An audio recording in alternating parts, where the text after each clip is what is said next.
जय बाबा स्वामी, जय आत्मेश्वर। पुण्य आत्मा अवतरण के हमारे इस ग्रंथ पठन के सत्र में मैं आप सबका पूर्ण हृदय से स्वागत करती हूँ। ग्रंथ पठन की शुरुआत हम गुरु आह्वान से करते हैं।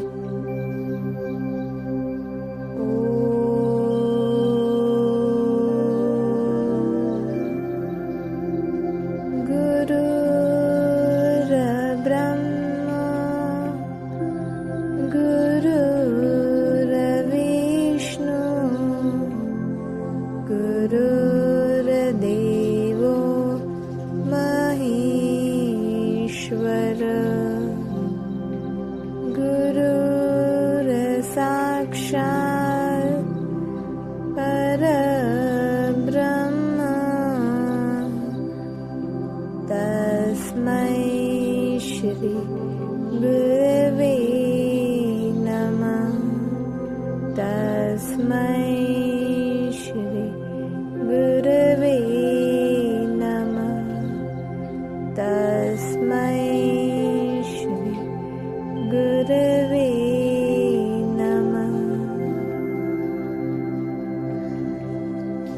ग्रंथ पठन की शुरुआत करते हैं। दूसरे दिन सुबह उन्होंने फिर समझाना शुरू किया, अरे पगले, यह देह तो नष्ट होने के लिए ही है। यह प्रकृति का नियम है। जो जन्मा है वह मृत्यु को भी प्राप्त करेगा ही। तुम रात के समय बेकार ही सोच रहे थे, विचार कर रहे थे। मैं चौंक गया। मैं क्या सोच रहा था यह उन्होंने नींद लगने के बाद भी जान लिया। वे तो सो गए थे और मैं बाद में अपने कुटीर में आया था। फिर उन्होंने मेरे विचार कैसे जाने? मैं कौतूहल से पूछा, गुरुदेव, आप तो सो गए थे। फिर मैंने जो विचार रात के समय किए वे आपने कैसे दूसरे दिन जान लिए?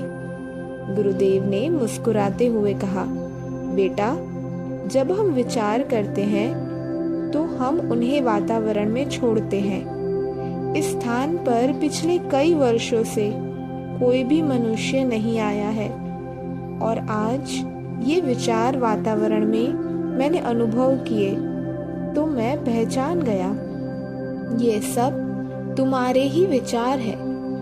मनुष्य जो विचार करता है वे उसके आसपास निर्मित हो जाते हैं। विचार करने से हमारा वातावरण दूषित होता है। हम विचारों के प्रदूषण से वातावरण को प्रदूषित करते रहते हैं। विचार बहुत समय तक वातावरण में ही रहते हैं। मनुष्य अपने विचारों से वातावरण को दूषित करते रहता है। अभी मनुष्य इतना संवेदनशील नहीं है। इसी कारण प्रकृति में होने वाले इस प्रदूषण के बारे में नहीं जान पाया है। जितने लोग उतने विचार, और वातावरण में जितने विचार उतना वातावरण में प्रदूषण, और वातावरण में जितना प्रदूषण होता है उतना ही मनुष्य के लिए घातक है। पर इस प्रदूषण के खतरे का मनुष्य को कोई ज्ञान नहीं है। वास्तव में प्रकृति में तो कोई विचार ही नहीं होते। मनुष्य विचारों के प्रदूषण का निर्माण करता है और ये ही विचार वातावरण में रहते हैं। तुम भी कल मेरे शरीर के बारे में विचार करके दुखी हो रहे थे। अरे बाबा, मैंने इस शरीर के माध्यम से अपनी साधना की। इस शरीर को लेकर मैं जीवन भर भटकता रहा। कभी इस शरीर को खाने के लिए मिला, कभी नहीं। कभी सोने के लिए मिला, कभी नहीं। यानी इस शरीर की सेवा मैंने नहीं की। फिर भी इस शरीर ने मेरी बहुत सेवा की है। अब मैं ही इस शरीर को आराम देना चाहता हूँ। अब मैं तुम्हें अपनाकर तुमसे बंध गया। अब जब तक तुम नहीं चाहोगे, मैं चाहकर भी देह त्याग नहीं कर सकता। इस शरीर का मैं बड़ा आभारी हूँ। मैंने इसका ध्यान नहीं रखा, पर इसने मेरा सदैव ध्यान रखा और मुझे जीवन में अपने लक्ष्य तक पहुंचाने में मदद की। मेरा अंतिम लक्ष्य तुम ही हो। तुम्हें पाकर मैंने सब पा लिया। तुम्हारे सामूहिक जीवन काल को मैं नहीं देख पाऊंगा, पर तुम्हारे सानिध्य को पाकर मैं धन्य हो गया। आत्माओं का विशाल समुद्र सामूहिकता में आत्मज्ञान पाना चाहता है। यह देखकर मैं प्रसन्न हो गया।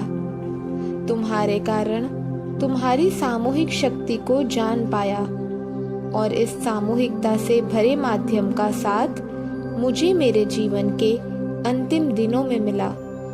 मैं तो धन्य हो गया। अरे बाबा, आत्माओं का समूह परमात्मा होता है। तुम आत्माओं के समूह हो। मेरे लिए तुम ही परमात्मा हो और तुम्हारे सानिध्य में देह त्याग करने का अवसर पाकर मैं तो धन्य हो गया। मेरा जीवन सफल हो गया। गुरुदेव क्या बोलते थे वह मुझे कुछ समझ में नहीं आता था, क्योंकि वे बड़े उच्च स्तर पर बोलते थे, पर मैं उस उच्च स्तर पर नहीं था। इसीलिए उनकी बातें मैं समझ नहीं पाता था और कभी कभी लगता था मेरे ऊपर प्रेम के कारण बोल रहे हैं, क्योंकि आदमी जिससे प्रेम करता है उसका सारा विश्व सिर्फ उसी के आसपास सिमट कर रह जाता है। ऐसा ही कुछ मेरे गुरुदेव मेरे आसपास देख रहे होंगे, ऐसा मुझे लगता था। मैं रोज सुबह उन्हें नहलाता था। उन्होंने आजकल स्नान कराने की मुझे सहमति दे दी थी। मैं उनके सानिध्य में खुश था, प्रसन्न था। उनके भोजन के लिए जंगल से फल तोड़कर लाता था, पत्तों की सब्जियां बनाता था, उन्हें उबालकर खिलाता था। पर दिन प्रतिदिन गुरुदेव का शरीर कमजोर होता जा रहा था। उन्होंने ध्यान साधना करके अपने शरीर पर जो नियंत्रण रखा था वह अब हटा दिया था। इसीलिए बड़ी उम्र का प्रभाव उन पर तेजी से होने लग गया था। वे सुबह ही थोड़े फल वगैरह खाते थे, बस उतना ही उनका आहार था। कहाँ पर क्या है, कहाँ पर कब जाना चाहिए, इन सब की जानकारी मुझे देते रहते थे। एक एक दिन बीत रहा था। वे कमजोर होते जा रहे थे। अब उनकी जीने की इच्छा ही नहीं रह गई थी। मैं उनका कितना भी ध्यान रखूं और कितनी भी सेवा करूं, वे जीना ही नहीं चाहते थे। तो अब क्या हो सकता है? वे कहते थे अब शरीर भी थक गया है, वह भी मेरा साथ अब दे नहीं सकता, उसे भी आराम की आवश्यकता है। मैंने अपने शरीर का जीवन में ध्यान नहीं रखा, फिर भी उसने मेरा बराबर ध्यान रखा। एक दिन आंख बंद किए ही बोल रहे थे, अरे मैं गुरुलोक पहुंच गया हूँ। यहाँ पर सब गुरुओं की शक्तियाँ विद्यमान हैं। जितने गुरु इस धरती पर अवतरित हुए और उन्होंने जो साधना की, उस साधना से निर्मित शक्तियाँ गुरुलोक में रह गई है।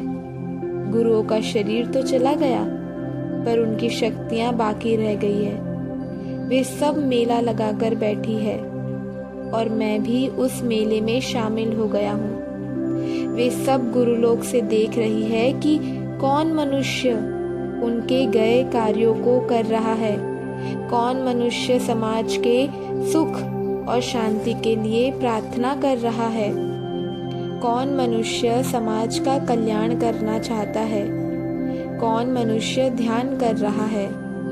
जो मनुष्य ध्यान कर रहा है वह ध्यान में अपने अस्तित्व को विलीन कर रहा है क्या? जो मनुष्य अपने आप को विलीन कर रहा है, उस मनुष्य को माध्यम बनाकर वे शक्तियां कार्य कर रही हैं। जब तक मनुष्य में अहंकार है, मैं का भाव है, तब तक वह आध्यात्मिक शक्तियों का कार्य नहीं कर सकता है। वह अहंकार के साथ ऐसे ही कार्य कर सकता है जिन्हें वह दिखा सके, किंतु उससे आध्यात्मिक कार्य या ऐसे कार्य कभी नहीं हो सकेंगे जिनसे अनुभूति प्राप्त हो, क्योंकि आध्यात्मिक कार्य किए नहीं जाते हैं, वे हो जाते हैं। मैं गुरुलोक पहुंच गया हूँ और अब मुझे मेरा शरीर साफ साफ दिखाई दे रहा है। वहां से शरीर को देखकर शर्म आती है कि कितना नगण्य अस्तित्व मेरा है और मनुष्य कितना अहंकार अपने आप पर करता है। एक कुएं के मेंढक की तरह अपने आसपास के विश्व को विश्व समझता है। अरे विश्व तो बहुत बड़ा है। यह उसे तब पता चला जब वह मेंढक समुद्र में आ गया। एक मनुष्य की हैसियत एक छोटे कीटक से भी छोटी है, पर इस हैसियत का पता मनुष्य को शरीर में रहते हुए नहीं हो सकता है। इतने विशाल विश्व में एक मनुष्य का क्या अस्तित्व है? कुछ भी तो नहीं। पर यह बात शरीर में रहते हुए जानी नहीं जा सकती है। एक छोटे से नन्हे से शरीर को ही पकड़कर सारा जीवन मनुष्य गवा देता है। गुरुलोक से बड़े गौर से गुरु शक्तियां देखती रहती है। कौन ध्यान कर रहा है और किसका कितना ध्यान लग रहा है। मनुष्य को केवल 2 ही कार्य करने चाहिए, एक तो अच्छे कार्य करने की इच्छा करना और दूसरा ध्यान कर अपने अस्तित्व को ब्रह्मांड में विलीन करना। इस विलीन करने की प्रक्रिया में मनुष्य का अहंकार सबसे आखिरी में विलीन होता है। अहंकार विलीन होने के बाद मनुष्य कार्य करता नहीं, मनुष्य के हाथों से कार्य हो जाता है।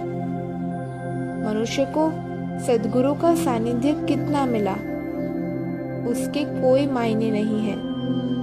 मायने है उसने उसे कितना समझा, कितना माना, कितना ग्रहण किया, कितना अनुभव किया, क्योंकि सद्गुरु तो अनुभव करने की चीज है। सद्गुरु का सानिध्य तो उस आत्मा को उसके किए गए पुण्य कर्मों के कारण मिलता है। उसके पुण्य कर्म समाप्त हो जाने पर सानिध्य समाप्त हो जाएगा। मनुष्य के लिए सबसे पहले अपने आप को जानना आवश्यक है। मनुष्य अगर अपने जीवन काल में अपने आप को जान लेगा तो वह यह भी जान लेगा कि इस विश्व में उसकी हैसियत क्या है। और जब वह यह जान लेगा कि एक छोटे कीटक से अधिक उसकी कोई हैसियत नहीं है, तो फिर अपने आप पर अहंकार करना छोड़ देगा। और अहंकार छोड़ देगा तो उसका समर्पण गुरु शक्तियों के प्रति होगा। जिस प्रकार बीज के टूटे बिना अंकुर निकलना असंभव है, कि किसी प्रकार मनुष्य का अहंकार टूटे बिना आत्मज्ञान संभव नहीं है। आत्मज्ञान भी अहंकार का छिलका टूटे बिना अंकुरित नहीं हो सकता है। इस विश्व में अपनी आत्मा को जानना ही ज्ञान होता है। बाकी पुस्तकों में लिखा हुआ सब तो केवल जानकारी मात्र है, दूसरे को जानना है। जब मनुष्य अपने आप को जान जाएगा तो वह यह भी जान जाएगा कि उसका अस्तित्व ही क्या है और उसका जीवन भी क्षणभंगुर है, कितना छोटा है। जब यह पता चलेगा कि जीवन छोटा है तो वह उस छोटे से जीवन के एक एक पल का सही सही इस्तेमाल करेगा। वह जान जाएगा एक एक सांस की क्या कीमत है। मनुष्य का व्यर्थ का अहंकार है मैं कर रहा हूँ। वह जान जाएगा कि वह एक सांस भी अधिक नहीं ले सकता है। जीवन तो कुछ सांसों की डोरी है, एक एक सांस महत्वपूर्ण है। मनुष्य 10 सांसें सकारात्मक लेने के बाद एक सांस भी नकारात्मक ले ले तो फिर उसी स्थान पर आ जाता है जहां से 10 सांस लेते समय चला था।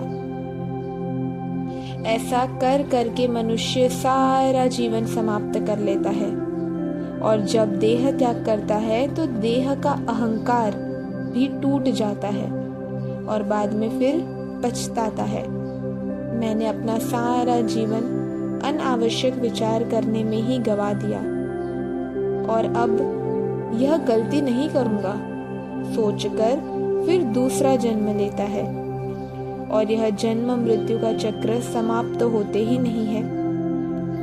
अहंकार वास्तव में शरीर के मलमूत्र के समान होता है, उसे संपूर्ण नष्ट नहीं किया जा सकता है पर नियंत्रित किया जा सकता है। अपने आप को जानने के बाद मनुष्य को अपनी हैसियत पता चलती है और हैसियत का पता तब चलता है जब वह विशालता को ग्रहण करता है, यानी विशालता का अनुभव हुए बिना खुद का अस्तित्व पता ही नहीं चल सकता है। अहंकार से मुक्ति का मार्ग सद्गुरु का सानिध्य है, क्योंकि सद्गुरु सदैव उसके अहंकार पर ही चोट करेगा। अहंकारी व्यक्ति सद्गुरु को मान ही नहीं सकता है और न ही सद्गुरु के सानिध्य में रह सकता है, क्योंकि सद्गुरु और अहंकार दोनों एक साथ रह नहीं सकते हैं, क्योंकि सद्गुरु यानी आत्मा का अधिपति। आपने अपने अंतर्मन से किसी सामान्य से व्यक्ति को परमात्मा माना, यह जानते हुए माना कि वह परमात्मा नहीं है, परमात्मा का माध्यम है। तो मानना तो आत्मा का भाव है। शरीर का भाव समाप्त हुए बिना आत्मा का भाव प्रकट नहीं हो सकता है और अहंकार तो शरीर का भाव है और जब तक मनुष्य में शरीर का भाव है तब तक आत्मा का भाव प्रकट नहीं हो सकता है। इसीलिए अहंकारी व्यक्ति कभी भी किसी को अपने से श्रेष्ठ मान ही नहीं सकता है। किसी को अपने से श्रेष्ठ मानना बड़ा कठिन है। इसीलिए अहंकारी व्यक्ति भगवान की शक्तियों को भी नहीं मानते हैं। वे किसी को भी अपने से अधिक नहीं मानते हैं। मनुष्य अपने अहंकार को संपूर्ण समाप्त नहीं कर सकता है। अहंकार मनुष्य में छोटे से रूप में रहता ही है और अनुकूल वातावरण मिलने पर बाहर आ ही जाता है। मुझे बिल्कुल अहंकार नहीं है कहना भी तो एक प्रकार का अहंकार ही है। मनुष्य अपने अस्तित्व को जानकर ही अहंकार पर नियंत्रण रख सकता है और मनुष्य को सद्गुरु के सानिध्य में ही अपने अस्तित्व का पता चलता है और फिर मनुष्य का अहंकार स्वयं ही धीरे धीरे कम होने लगता है। गुरुलोक में गुरु की शक्तियां विद्यमान होती हैं और वे सदैव तैयार रहती है। कौन सी साधक का शरीर उसे ग्रहण करने के लिए तैयार है? साधक उन शक्तियों को लेने में जितना आतुर नहीं होता है, उससे अधिक वे शक्तियां देने के लिए आतुर होती हैं। ऐसा इसीलिए होता है क्योंकि साधक का ग्रहण करने का स्वभाव हो या न हो, शक्तियों का स्वभाव सदैव देते रहना होता है। यह उनका स्वभाव है कि वे सदैव देने के लिए आतुर होती है।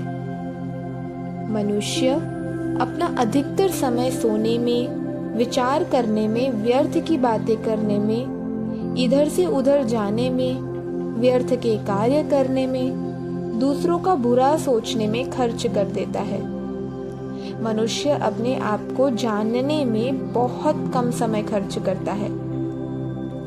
सारा जीवन दूसरों को जानने में ही खर्च कर देता है, पर अपने आप को जानने की कोशिश नहीं करता है। अपने आप को जानना बड़ा कठिन होता है। एक लंबी ध्यान साधना के बाद ही वह संभव होता है। गुरुलोक में गुरु शक्तियां आकर बैठी है और राह देख रही है कि कौन सा ऐसा शरीर है जो धरती पर रहकर भी ध्यान की साधना से गुरुलोक तक पहुंच सके। जो व्यक्ति ऐसा करेगा, गुरु शक्तियां उसे माध्यम बना लेंगी और उस व्यक्ति के माध्यम से इस धरती पर अवतरित होंगी। फिर ऐसा माध्यम बन जाने के कारण शरीर से सामान्य से दिखने वाले व्यक्ति से भी असामान्य कार्य घटित हो जाएंगे, क्योंकि वह शरीर शक्तियों का माध्यम बन पाया। माध्यम बनना 800 सालों की लंबी साधना के बाद संभव होता है। ये सब बातें मैं इसीलिए कह रहा हूँ क्योंकि मैं अपने जीवन काल में इस गुरुलोक में तब पहुँचा हूँ जब जीने के लिए मेरा जीवन ही बाकी नहीं रह गया। यानी यह ज्ञान मैं चाहकर भी किसी को बांट नहीं सकता हूँ। यह दोनों कार्य करना एक जीवन में असंभव है। जीवन बहुत छोटा है और साधना बहुत बड़ी है। अपने जीवन काल में मैंने आत्मज्ञान संपादन का कार्य किया है। अब तुम तुम्हारे जीवन में बांटने का कार्य करो, तभी यह संभव हो सकता है। मनुष्य कुछ भी नया निर्माण नहीं कर सकता है जिससे स्वयं को जान जाए। इसीलिए स्वयं को जानने के लिए हमें दूसरों को मानना ही होगा, और मानना आत्मा का शुद्ध भाव होता है। गुरुदेव क्या कह रहे थे वह सब मेरी समझ में नहीं आ रहा था। मैं तो उनकी हालत के कारण चिंतित था और वे मस्त थे। वे अपनी ही मस्ती में मस्त रहते थे। वे शरीर में थे पर शरीर के मोह को छोड़ चुके थे। शरीर में इतनी तकलीफें थी फिर भी वे किसी शांत गहरे सागर के समान लगते थे जो अपने भीतर सारे रहस्य समाये हो। जब गुरुदेव का बोलना समाप्त हुआ, मैंने उनसे आराम करने की प्रार्थना की और उन्हें लेटा दिया और पैर दबाते हुए उनके चरणों के पास बैठा रहा। और वहीं मेरी आंख कब लग गई यह पता भी नहीं चला। काफी दिनों से रात के समय मैं गुरुदेव की शैया के पास ही बैठा रहता था और वहीं सो जाता था। एक पल के लिए भी मैं गुरुदेव को मेरी नज़र से दूर नहीं रखता था। मुझे उनके स्वास्थ्य की बड़ी चिंता थी। गुरुदेव की शैया भी पत्तों और घास से बनी हुई थी। वे बड़े आराम से उस पर लेटते थे। उनके कुटीर में अधिक सामान नहीं था, कोई बर्तन नहीं थे। पानी पीने के लिए बांस के टुकड़े का ग्लास जैसा इस्तेमाल होता था। थाली के लिए केले के पत्ते इस्तेमाल होते थे। आजकल वे चलने फिरने में तकलीफ महसूस कर रहे थे। कुटीर के बाहर भी उन्हें हाथ पकड़कर लाना पड़ता था। एक दिन सुबह वे बाहर बैठे हुए थे और अचानक कुछ याद करके बोले पड़े, मेरे देह त्याग करने के बाद तुम यहाँ अकेले रह जाओगे, तब तुम्हें ध्यान साधना करने के लिए बहुत समय मिलेगा। अभी तो मेरी सेवा में ही तुम्हारा समय व्यर्थ हो रहा है। तुम तब तक ध्यान साधना करना जब तक तुम्हारे यहाँ से निकलने जैसी स्थिति न बन जाए। समय आने पर वह स्थिति बनेगी, उसका इंतजार करना, पर यहाँ से स्वयं जाने का प्रयास मत करना। मैंने कहा, गुरुदेव, मैं आपके चरणों को छोड़कर नहीं जाना ही चाहता। मैं सदैव यही रहूंगा। गुरुदेव ने कहा, नहीं नहीं, तुम्हें जाना ही होगा, क्योंकि एक बहुत बड़े कार्य की जिम्मेदारी तुम्हारे कंधों पर है। यह तुम्हारा आखिरी जन्म है और इसी जन्म में उस जिम्मेदारी को तुम्हें पूर्ण करना होगा। अरे बाबा, प्रकृति का नियम होता है, जो बोया है उसे काटना ही पड़ता है। तुमने लाखों लोगों को आश्वासन दिया है, इस अंतिम जन्म में उसे पूर्ण करना ही होगा। और इस जन्म में पूर्ण न कर सके तो उसके लिए फिर अटक जाओगे, फिर दूसरा जन्म लेना होगा। क्यों अगले जन्म के लिए अटकते हो? इसी जन्म में अपने आश्वासनों से मुक्त हो जाओ। आत्मज्ञान देने का अपना आश्वासन पूर्ण करो, फिर उनकी वे जाने। उन्हें कब तक यहाँ रहना है? तुम तो अपना कार्य करो, समाज में जाओ और समाज को आत्मधर्म का ज्ञान दो। गुरुदेव, समाज में इतने सारे धर्म हैं और इतने पुराने धर्म हैं, लोग उन्हें सालों से मानते आ रहे हैं। कौन से लोग उन धर्मों को छोड़कर इस आत्मधर्म की बात को सुनेंगे और कौन से लोग इस आत्मधर्म को मानेंगे? मुझे तो यह असंभव सा प्रतीत होता है। समाज में इतनी धार्मिकता है, कोई इस नए धर्म को क्यों मानेगा? मैं समाज में गया भी तो मेरी सुनेगा कौन? और गुरुदेव, मैं मुख दुर्बल हूँ, मुझे तो ठीक से बोलना भी नहीं आता है। मुझे एक ज्योतिषी ने बताया है, तेरा बुध ग्रह कमजोर है, तू ऐसा मुख दुर्बल ही रहेगा। जब मुझे साधारण बातचीत भी करनी नहीं आती है तो मैं लोगों को क्या समझा पाऊंगा? गुरुदेव ने शून्य की ओर देखते हुए कहा, ये सब ग्रह नक्षत्र की बातें तू शरीर के स्तर पर ही कर रहा है। जिसे गुरु छत्र मिल गया उस पर ग्रह नक्षत्र का भाव नहीं पड़ता है। अरे बाबा, गुरु कोई व्यक्ति थोड़ी ही होते हैं, एक बड़ा जन सामूहिकता का सागर होते हैं। एक सागर में तू समाहित हो गया तो तेरा अगला अस्तित्व ही नहीं है। फिर तुझ पर बुरा प्रभाव पड़ेगा कैसे? बुरा प्रभाव पड़ने के लिए अलग अस्तित्व होना चाहिए ना। तेरा तो कोई अलग अस्तित्व ही नहीं है, और तू जो बातें कर रहा है वे तेरे शरीर से संबंधित है, और मैं जो बातें बता रहा हूँ वे तेरी आत्मा से संबंधित है।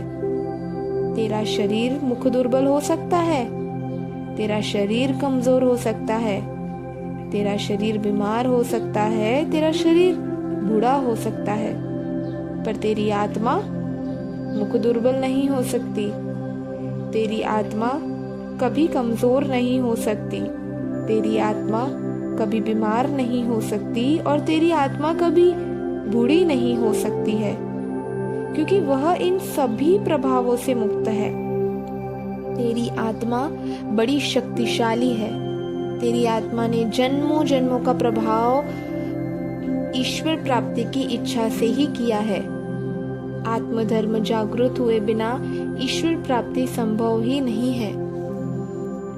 और अपने अनेक जन्मों के प्रवास में तेरी आत्मा ने सदैव देने का ही कार्य किया, और इसी कारण लाखों आत्माओं को आश्वासन दिया, जब मुझे ईश्वर प्राप्ति होगी और जब मुझे उसका मार्ग मिलेगा तब वह मार्ग मैं तुम्हें अवश्य बताऊंगा। यह आश्वासन लाखों आत्माओं को दिया है। तुम उन आश्वासनों से बंधे हो, इसीलिए समाज में वापस जाओ और अपने आश्वासनों को पूर्ण करो। तुम्हारा कार्य केवल मार्ग दिखाना है। तुम्हारा आश्वासन तुम पूर्ण करो। उस मार्ग पर चलना है या नहीं चलना है, उस मार्ग पर कब चलना है, यह तुम्हारा कार्य क्षेत्र नहीं है। यह उन आत्माओं का स्वयं का कार्य क्षेत्र है। वे जब चाहेंगी वे चलेंगी, इसीलिए तुम्हारे सामने ही चलेंगी ऐसा अपेक्षा मत करना, क्योंकि तुम्हारे मार्ग पर चलने के लिए या तो आध्यात्मिक स्थिति चाहिए या तुम्हारे प्रति पूर्ण समर्पण चाहिए। इन दोनों में से एक मार्ग जब तक नहीं चुनते, तुम्हारे मार्ग पर चलना तो छोड़ो, तुम्हारे मार्ग की तरफ देखना भी कठिन प्रतीत होता है। इसीलिए कभी मुड़कर मत देखना कि तुमने जो मार्ग बताया है उस पर वह आत्मा चल रही है या नहीं, क्योंकि आत्मज्ञान का मार्ग पवित्र आत्मा का मार्ग है। जब तक शरीर के विकारों से आत्मा मुक्त नहीं होती, शुद्ध नहीं होती, तब तक इस आत्मज्ञान के मार्ग पर चल नहीं सकती है। शारीरिक स्तर, मानसिक स्तर और आत्मिक स्तर पार करके यहाँ तक पहुँचा जाता है। बड़ा कठिन है। जय बाबा स्वामी, जय आत्मेश्वर। अब हम सब मिलकर कुछ देर ध्यान में जाएंगे।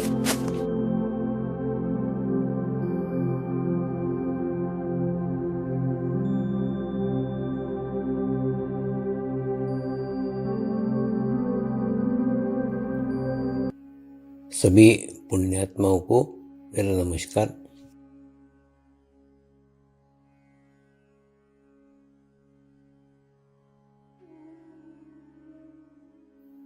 गुरुर्ब्रह्मा गुरुर्विष्णु गुरुर्देवो महेश्वरा, गुरु साक्षात् परब्रह्म तस्मै श्री गुरुवे नमः।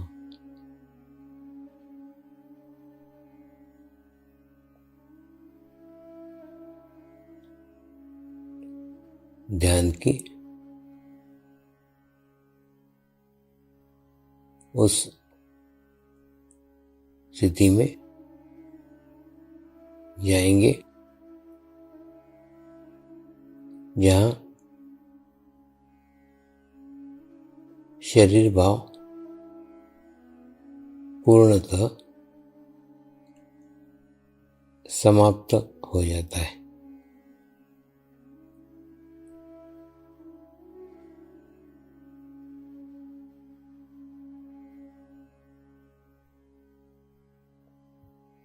अपने पूरे शरीर को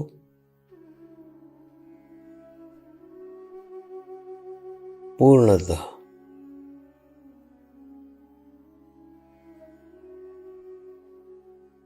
शिथिल छोड़ देंगे, एकदम रिलैक्स हो जाइए।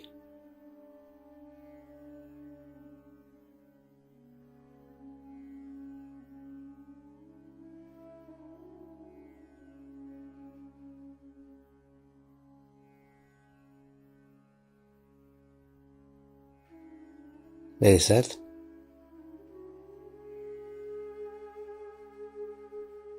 मंत्र का उच्चारण करेंगे।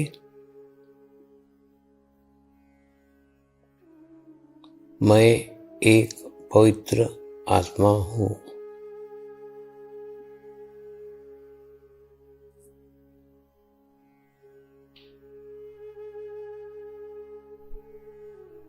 मैं एक शुद्ध आत्मा हूँ।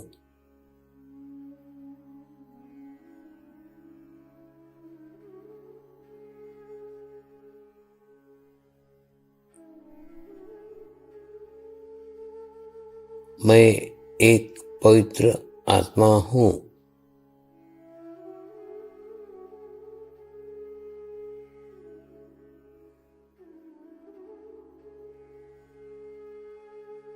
मैं एक शुद्ध आत्मा हूँ।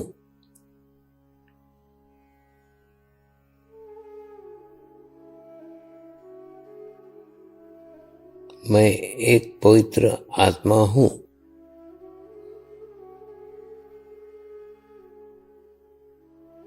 मैं एक शुद्ध आत्मा हूँ।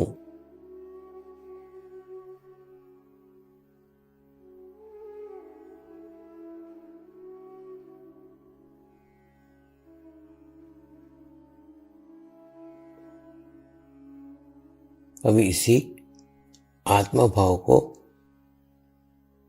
बनाए रखते हुए गुरु मंत्र का उच्चारण करेंगे।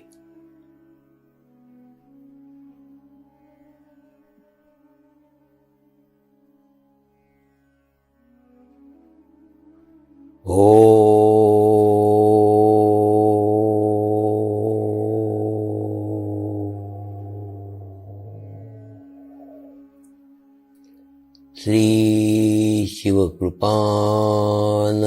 स्वामी नमो नमः।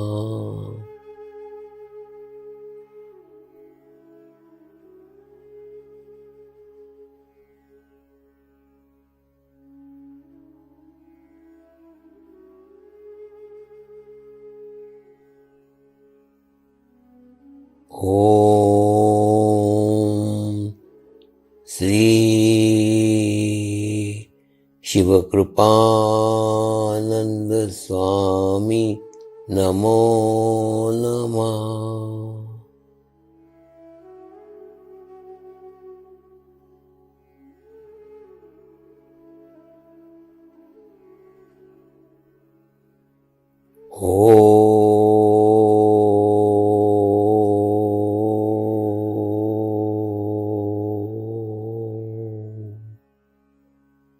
श्री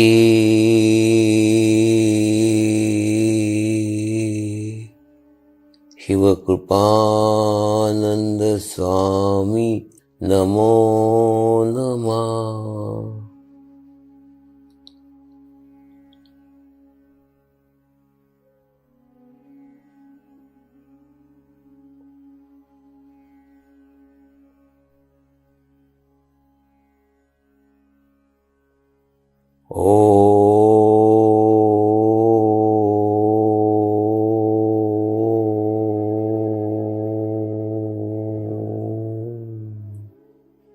श्री शिवकृपानंद स्वामी नमो नमः।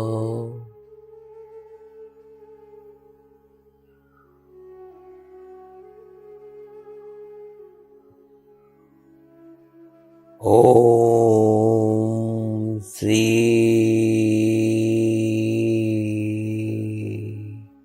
शिवकृपानंद स्वामी नमो नमः। ओम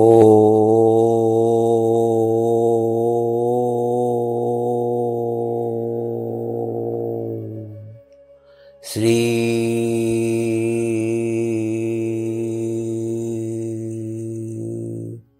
शिवकृपानंद स्वामी नमो नमः।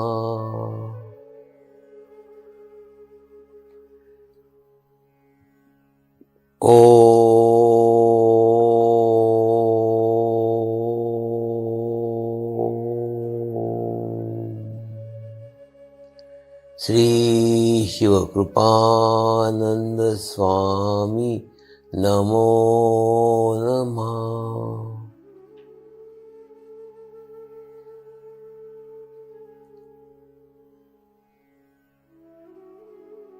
ओम श्री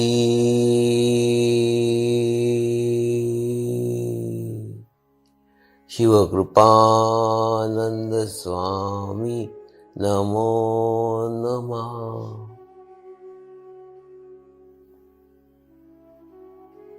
ओम श्री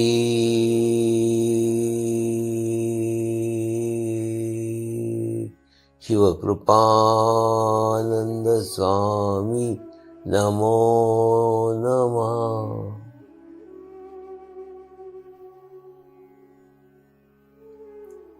अब आप अपना चित्त सहस्त्रार पर रख के थोड़ी देर के लिए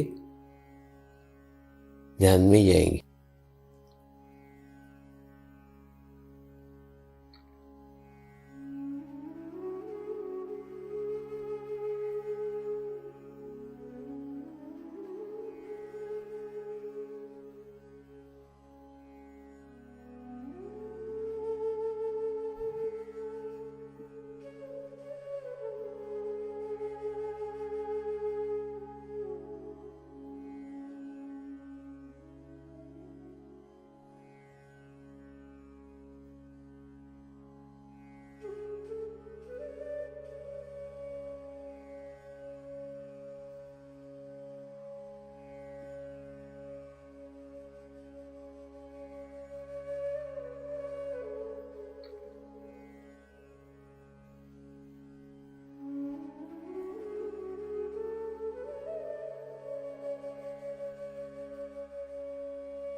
अब हम प्रार्थना करेंगे सभी आत्माओं की आत्म उन्नति हो, आध्यात्मिक प्रगति हो। यही हमारी प्रभु से प्रार्थना है। नमस्कार। जय आत्मेश्वर।